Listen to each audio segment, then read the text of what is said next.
The coronavirus outbreak is growing with new cases in both China and the United States. Good evening, everyone. Thank you for joining us. I'm Claire Kellett.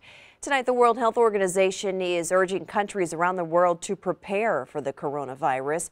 The death toll in China is now up to 304. And late tonight, we learned of the first death outside of China. A man died in the Philippines from the virus. He was originally from Wuhan, China, where the outbreak started. Nearly 14,400 people in China have now been infected.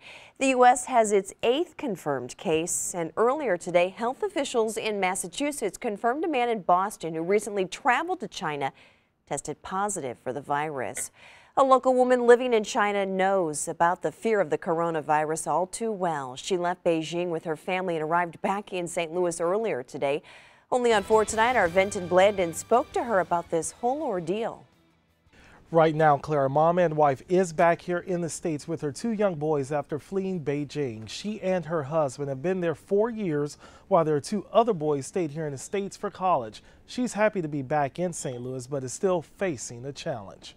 Erin Hendershett, seen here visiting the Great Wall of China, lives just outside Beijing with her husband and 2 of her 4 children. When the virus first emerged in December,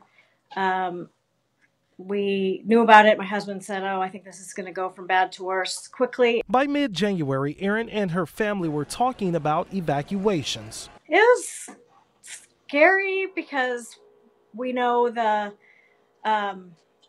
closeness of China, like the people, there's so many people, it's so dense, and things can spread really quickly. The coronavirus, blamed for hundreds of deaths in that country, was first contained to Wuhan, about 750 miles from where Erin's family lives. Then 1 or 2 cases, she said, popped up in her community. It just kept getting scarier and scarier. And finally, one day, my husband said, "I think in a couple of days they're going to authorize departure, and I want the 3 of you, myself and my 2 kids that are here, on the plane." Mind you, Erin's family had already decided in early December to stay in their home in China. And it's really frightening. It's you feel like the world is kind of closing in on you because you can't go anywhere. You're afraid to have even your friends over because you don't know who's been out and about and who hasn't. Once back in St. Louis, she self-quarantined her family again, this time in a hotel. Her parents are visiting with masks. Each day as this